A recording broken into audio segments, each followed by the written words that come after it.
Pro Group Management. Workers' comp that works for you. Welcome to Nevada Newsmakers. We continue our coverage of the hottest story in the state. Andy's got the rundown. Sam, first this morning we go to Las Vegas to talk to John Cummings and find out what he has to say. You'll recall he was one of the people fired by the Regents without getting a chance to give his side of the story. And then we talk to Terry Hickman, president of the Nevada State Education Association. Find out how teachers feel about No Child Left Behind. Sam? And coming up on the Pundit panel today, Ray Bacon, John Gwaltney, and Bob Crowell. It's all coming up next on the all-new Nevada Newsmakers.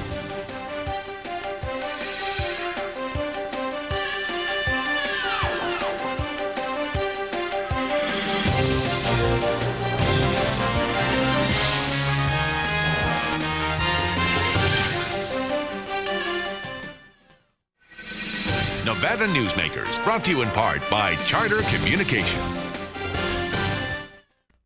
The Abowed family has an appetite for dialogue. Agree or disagree, have the conversation. All opinions are welcome.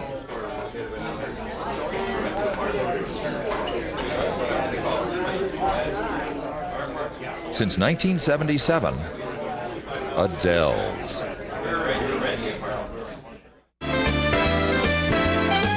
Catch a straight, dine at 8, lucky you. Lucky you. Dance till 1, have some fun, lucky you. Lucky you. Taste the shrimp, have a sip, try the pool. Play it cool. At the Sienna Hotel Spa Casino, lucky you. Yeah! In business, the key to success is not the quantity of your clients, it's the quality of your clients. Almost all companies will tell you they want more sales, but what they really need are quality customers who pay their bills on time. With Employer Link's client and vendor screening program, we provide comprehensive reports regarding the financial performance of your corporate prospects, customers, and vendors. Build your business with great clients and vendors. Call Employer Links today at 883-3733. If you own a business and want to maximize your company's potential, join the Retail Association of Nevada. Our membership benefits include the Nevada Retail Network Self-Insured Group, providing workers' compensation coverage that can lower your rates. That savings can go directly to your bottom line. We are an effective pro-business organization that lobbies on behalf of our business members. The Retail Association of Nevada, protecting Nevada businesses for 35 years. Call 882-1700 to see what we can do for your organization. This is Nevada Newsmakers with Sam Shad, political analyst Ande Engleman on No Holds Barred Political Forum. Now, from the News 4 Broadcast Center, here's Sam Shad. And back on Nevada Newsmakers, last Thursday, Andy talked to the Chancellor, Jane Nichols, along with Scott Craigie of the university system. And today we have one of the people who are involved in this situation. Some might call him a victim of it. He's an English instructor who has currently been sent home to study methodology of teaching. John Cummings joins us on the program. Hello, John. Hello. John, let's start right with the charges that we're hearing, because we really don't know exactly why you were demoted. What we're hearing is that you were making attempts during the legislature to institute some 4-year college degrees at the community college. Is this correct? Assemblyman Wendell Williams came to me, Andy, about doing some research on a 4-year bill. I researched it for him, and then I testified later on in front of his committee under penalty of perjury that my president and my chancellor could only support what the regents wanted, and they didn't want a 4-year bill at that time, and that the bill, while worthy, was not needed. And you did ultimately kill the bill, didn't you? Yes, ma'am, I did. All right, John, were you working behind the scenes, though, to do anything to get these 4-year degrees instituted? Andy, I've been a lobbyist for over 20 years. My job is to represent my client. In this case, my client was the University Board of Regents. They did not want a 4-year bill. It would have been suicide for me to have supported something they didn't want. John, let's get to the bottom line here. What's this all about? Sam, I think it's simply about the fact that I blew the whistle. I was asked to circumvent, the president was asked to circumvent the promotion procedures for a special friend of Wendell Williams. We refused to do so. We refused to do that, and eventually the woman was fired for poor work performance. She walked into the chancellor's office on the day she was fired, and the chancellor put her back to work. She told her to write a complaint, and now over $50,000 later, which has been spent on a lopsided, Sam, and a predetermined investigation, multiple counts of the open meeting law have been violated, and a president with over 3 decades of service to the university system has been ousted. I've been ousted. We've both been ousted without ever having been allowed to utter one single word in our own defense. Did that shock you that the Board of Regents held a meeting with the Chancellor in the meeting after an investigation had been conducted, and yet the 2 people, including yourself, that were being accused and then ultimately demoted were not allowed to be in that meeting? I was terribly shocked. I mean, this was an investigation that was based on this legislator's special female friend, a female friend, by the way, that he said that he did not have a special relationship with, but some documents that I've just received this week, Sam, shows that she named him as the beneficiary to her life insurance policy. And it was also based on an ex-felon who had worked at CCSN and who was fired from the college for lying on his application about his felony conviction. None of the state... Just as she lied about having a college degree. John, none of the statements in this investigation were sworn to. Is that right? Nobody had to swear they were telling the truth. I understand from what I've heard that this is rumor and innuendo in much of the report. Yeah, exactly. Of these 2 people, the legislator's special friend and the ex-felon, I'm the only one who has taken a lie detector test, but the lie detector test was ignored by the system's attorneys, and basically the system's attorneys sold the lies of this woman and this ex-felon to the Board of Regents. And these are, I might add, Andy, these are the same system attorneys who 14 months ago investigated UNR's School of Medicine CFO and the fact that she had misrepresented her college degree and advised that CFO's boss to ignore it. She's now resigned, the CFO, and the cover-up by the system's attorneys continues. And John, why do you think that the Chancellor would not support, let's take you out of the mix, but an over 30-year veteran who has had nothing but glowing reviews, why do you think that she didn't support Ron Remington? I have no idea. 2 days before, or several days before the President Remington was ousted, Chancellor Nichols was on TV saying she supported him. I don't know what happened. I don't know what the switch was. John, at one time you and Wendell Williams were close friends, weren't you? What's happened to that friendship? Well, Andy, that friendship is no longer in existence for obvious reasons. Well, I'm sorry to hear that, John. Let's talk about this. John, a couple of things here. First of all, you took a lie detector test before all these proceedings began. Why did you do that? All I had, Sam, I've never received, and to this day I've never received any communication from the system as to what the charges were against either Dr. Remington or myself. All I had was a complaint that this friend of Wendell Williams had penned. The media gave me a copy of that complaint. I looked at it. I turned it over to my attorney. He set up an appointment with an ex-FBI agent who had over 20 years of experience with polygraph exams, and I took a test. That's why I did it. I wanted to demonstrate that I was willing to go the extra mile to show that I was telling the truth.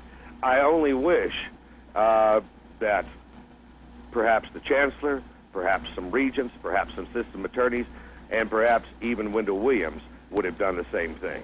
Let me ask you one final question here. You wrote to the Board of Regents refuting all the charges or all the allegations as they appeared to you, but apparently the Regents never looked at them. Why do you think that they would not even want to hear written testimony, let alone verbal testimony? Sam, all I know is the Regents were put into a room for over 2 days, totaling about 19 hours. They were given 1,026 pages of documents, scattered, disjointed pieces of paper, and no one was allowed to speak except for the system's attorneys and the private investigator they hired. Why we were not allowed to speak. I have no idea why my reputation was ignored. John, I'm sorry to hear that. We're out of time right now. I hope you and your family have a happy holiday, as happy as you can under the circumstances. We'll be talking to you soon. We certainly will. Okay, thanks a lot, John. Goodbye. And we'll be back on Nevada Newsmakers after this time out.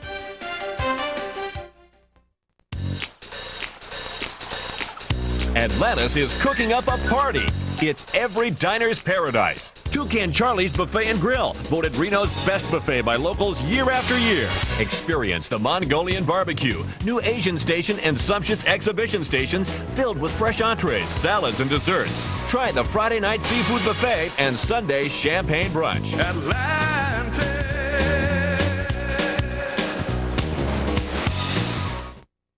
Would you like to savor a Trento pork chop? Or maybe pasta rags with grilled chicken? Hugo's Tuscan Grill at D'Andrea is a celebration of color, flavor, and freshness. Each dish is created from natural, wholesome foods that is delicious and nutritious. Hugo's is a comfortable restaurant with breathtaking city views. If you enjoy great food and good company, visit us here at Hugo's. It's the best that dining can be. 2900 South D'Andrea Parkway in Sparks. I ordered this beef broccoli here at Harris Buffet in Reno, and it was here in less than 60 seconds. What's up with that, Dave?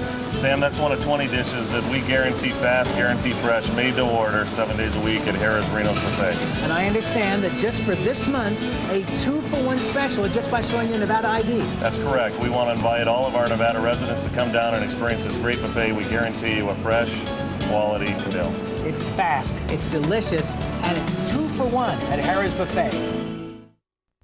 To experience the royal cuisine of India, you need some serious magic or simply transport yourself to India Garden, right here in Reno, where you'll discover Indian specialties refined over centuries. Sikh kebab, tandoori dishes cooked in our own tandoor oven, biryani specialties, curries, fresh-baked Indian bread, over a dozen vegetarian dishes, even dishes rare to India like dosa, South Indian-style crepes. India Garden off South Virginia near Sports West. We are India. And now, back to Nevada Newsmakers with Sam Shad and Ande Engleman. And back on Nevada Newsmakers, we're joined by Terry Hickman, who's the president of the Nevada State Education Association. I got to start out, Terry, and ask you, what do you think of this whole business going on down there at the community college? Well, is it chilling for you? It is. There seems to be some things going on that they're concerned about. I know several people that are involved. I highly respect them all. And so I'm very concerned about what's going on in terms of... You have a delicate balance because you're a teacher and you're also involved in politics.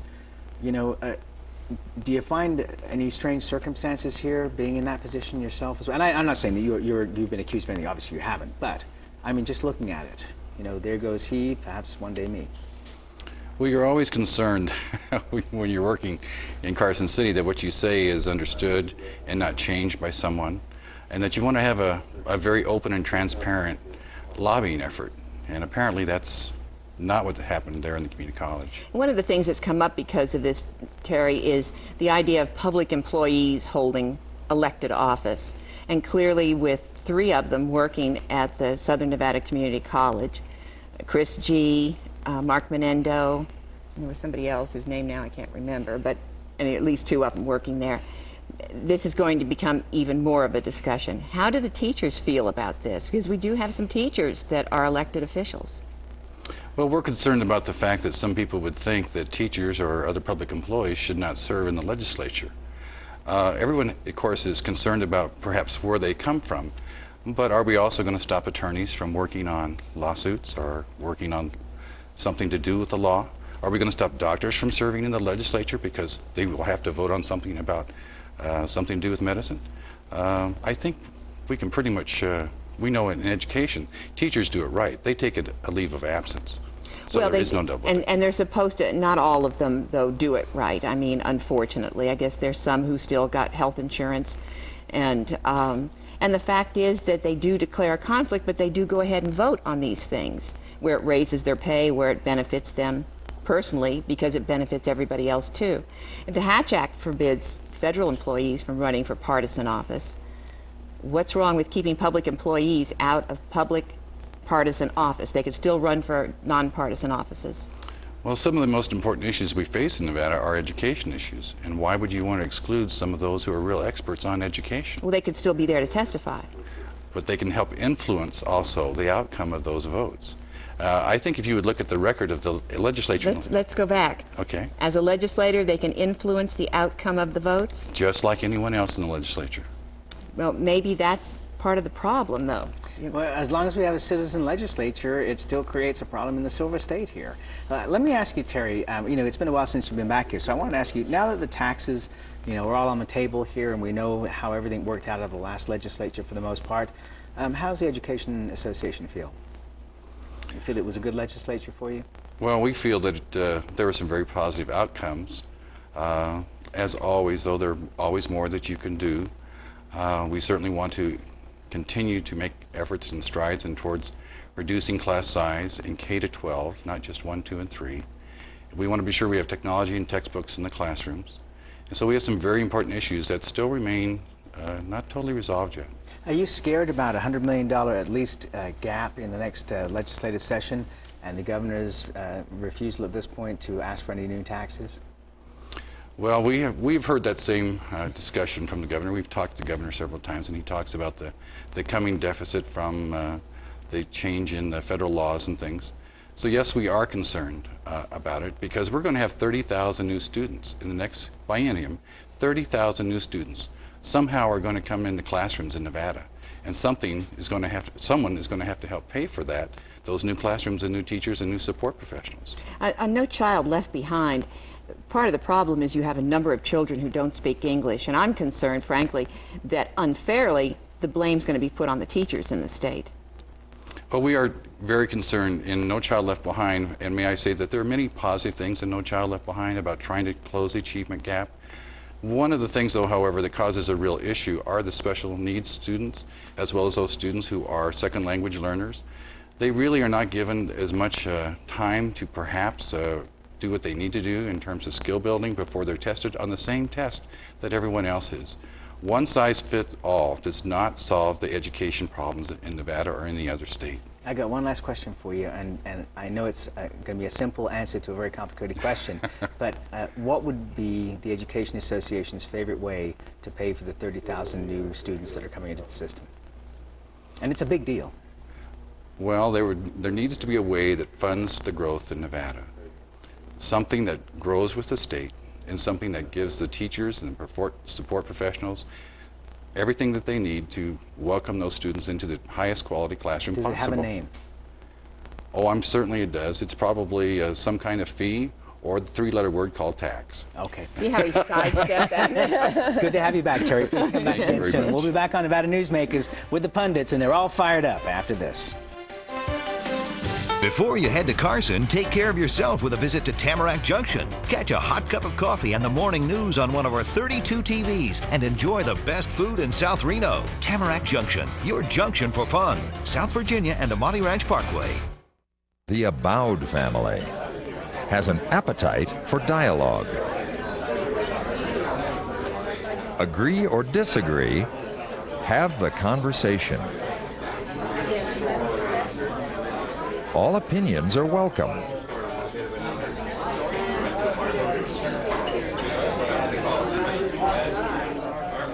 Since 1977, Adele's. Your home is an expression of all things comforting and familiar. For custom storage, you can count on California Closets to provide quality, value, and design integrity. The process is easy, combining your personal style with our organizing expertise. We care about what matters most to you, making your home functional and beautiful. California Closets, simplifying home and life since 1978. Call today for your complimentary design consultation.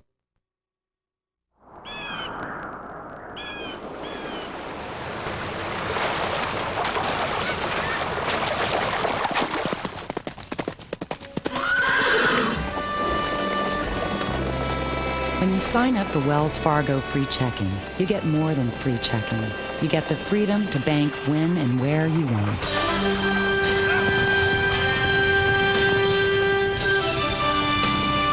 Wells Fargo, the next stage. Make your daily commute easy with breakfast or lunch at the Tamarack Junction. Enjoy daily specials, super fast service, and South Reno's freshest morning meals. Tamarack Junction, your junction for fun. South Virginia and Amati Ranch Parkway.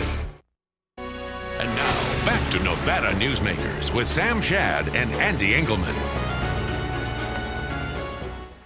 And back on Nevada Newsmakers, we're joined by Ray Bacon, John Gwaltney, and Bob Crowell. Merry Christmas. And Merry Christmas to all of you guys. A great day to have you on here when education in all forms is a topic. Bob, you know, do the teachers have to start a 2-year campaign now? Actually, it's not even a 2-year campaign, but perhaps a little over a year campaign to be able to let people know just how many kids. This 30,000 figure is just astonishing, and it has to be dealt with. Well, I think one that the whole state needs to know that. I'm not certain. You know, I heard Terry talk about the deficit and potential deficits, but frankly, I think we need to let people know about the number of kids moving in and what that means in terms of finances. But 2, I think we need to let the tax system play out that was adopted the last time before we make any predictions about where we're going to go in fees or taxes. Because frankly, my personal opinion is I think we're going to make more money on the tax than what we projected. Ray, do you think we're going to need to spend more money on these kids? Well, I think the real issue is, and I'm not sure that Terry would disagree, we need to shift where we're spending the money. We are, in many cases in the process, we are underspending on operating funds and overspending in other areas, and so consequently... Such as? Well, such as, we in many cases, Washoe County was certainly guilty of this in the past. I'm not sure that they are now. They basically took and negotiated away the maintenance funds for a couple of years. And you can't do that. That's a public investment, and we've done that in the past. And so consequently, we need to go say, these are the important things, set up those barriers and say, I'm sorry, those things are now off limits as far as negotiations. Because, you're talking about teachers' pay negotiations. Well, negotiations across the board, not just teachers' pay. But I think the question of being more efficient in the future, I sat with some teachers the other day and I said, we're still basically running our public schools like we did in 1940. I'm not sure we can afford to do that. I say to my wife, who's a public school teacher, I say, I think there are people probably better qualified to supervise a playground than you are, and I think they could be hired for less money. I'd like to see you in the classroom doing what you're trained to do, working with computers and so on. So I'm not only interested in the question of how much money, but I agree with Ray in the sense of what are you going to do with it and where are you going to put it.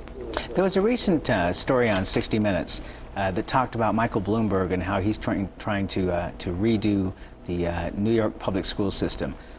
Is it just a PR campaign, or is it actually having some effect? No, if you take a look, there's a current book out, came out last summer, Making Schools Work by Bill Ochi, who was a management guru out of UCLA. If you take a look at Houston, Edmonton, and Chicago schools versus New York, Philly, and LA, there is a drastic difference in the performance between those two, and they're all large school districts. Edmonton started down a path of empowering the principals and empowering most of the budgets. In Edmonton, I think it's like 92% of the budget's controlled by the principal.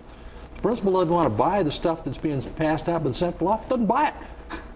And that has a drastic difference in student performance. In Edmonton, they're closing down private schools to become public schools. They're doing private school conversions to public schools. We don't have that going on in this country, and we certainly don't have it going on in our large school districts. Well, there's no question the teacher and the principals know better than board members, either at the state level or at the local level, where the money ought to go. Where the best bang for the buck's going to happen will come from those folks. Washoe's at an impasse right now in negotiations with the teachers. It's gone to a... binding arbitration. Yeah, binding arbitration. Binding arbitration is almost guaranteed in almost all negotiations because the way the rules are set, it clearly gives an advantage to... Should we open up negotiations for public view? Well, frankly, I'm not opposed to opening up negotiations for public view. I think that has... If you want gridlock forever... Why? I don't know that you have gridlock forever either. And frankly, let me put something else on the table here. I think that, you talked to, and I don't think Terry was talking about taxes or tax increases this morning either, but you did mention the issue of bringing people, whether or not employees should serve on, public employees should be at the legislature. Frankly, I'm not so certain that the rule against prohibiting teachers from serving on elected school boards is a good law. I think that there's a way for teachers to be on those boards. And you bring in, although you have the question of whether or not they're going to be voting on their own salary, you at least bring the debate home to where you get the people who are on the street, who bring their viewpoint to that board, and I think there's merit in that. And I've tried. If you take the Ochi approach, though, where the principals are under control of the money, that fundamentally, and then you do site-based decision making, which we have in the statute, even though I'm not sure we do it, you've done the same thing. And then the board's functions are basically back down to the policy issues, which is where they should be in the first place. And the bottom line is that if we want economic diversification in this state, we have to have a better education system to attract businesses. So if we have ups and downs in gaming, they don't hurt us bad. Absolutely, sir. We'll be right back on Nevada Newsmakers. Thanks, panel. It's America's largest historical district, and it's fun for the entire family. Virginia City is where the West comes alive every day, from train rides to gunslingers.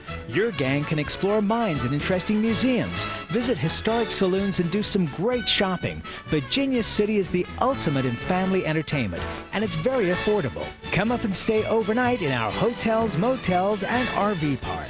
Virginia City, the Wild West at its best. I ordered this beef broccoli here at Harris Buffet in Reno, and it was here in less than 60 seconds. What's up with that, Dave? Sam, that's one of 20 dishes that we guarantee fast, guarantee fresh, made to order 7 days a week at Harris Reno's Buffet. And I understand that just for this month, a 2-for-1 special just by showing your Nevada ID. That's correct. We want to invite all of our Nevada residents to come down and experience this great buffet. We guarantee you a fresh, quality meal. It's fast, it's delicious, and it's 2-for-1 at Harris Buffet. Atlantis is cooking up a party. It's every diner's paradise. Toucan Charlie's Buffet and Grill, voted Reno's best buffet by locals year after year. Experience the Mongolian barbecue, new Asian station, and sumptuous exhibition stations filled with fresh entrees, salads, and desserts. Try the Friday night seafood buffet and Sunday champagne brunch. Atlantis.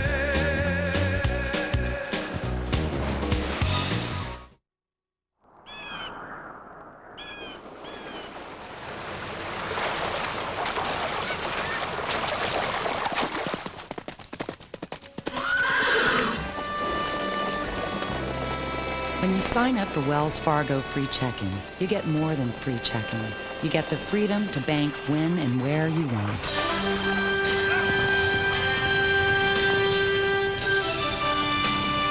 Wells Fargo, the next stage. Nevada Newsmakers, brought to you in part by Charter Communication. I think the teachers have a tough road to hoe ahead of them to demonstrate to the public why they need not only money to stay where they are with 30,000 new kids coming in, but how they can improve education for our kids as well. And tomorrow's the day of the Smiths. John Smith from Las Vegas and Heidi Smith just back from Washington, D.C. We'll talk national politics. And I'll change my name. We'll see ya.